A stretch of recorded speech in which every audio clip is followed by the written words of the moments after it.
రాసిచ్చిన స్క్రిప్ట్ ని సీఎం రేవంత్ రెడ్డి చదివి వినిపిస్తున్నారంటూ మాజీ మంత్రి జగదీష్ రెడ్డి ఆరోపించారు. కాళేశ్వరంను ఎండబెట్టి బనకచెర్లకు సహకారం అందించేలా రేవంత్ వ్యవహారం ఉందని ఎద్దేవా చేశారు.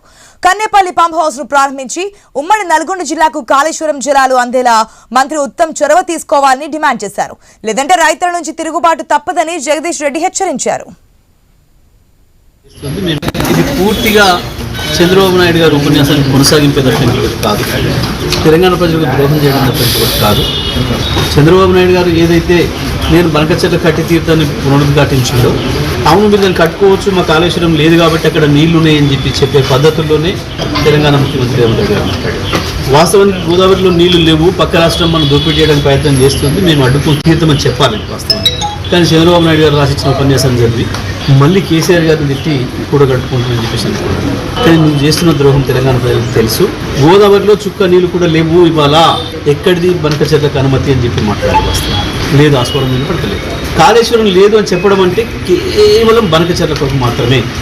బనకచెర్లకు అనుమతులు రావాలి అంటే కాళేశ్వరాన్ని మాయం చేయాలి రికార్డులో నుంచి. ఇది పూర్తిగా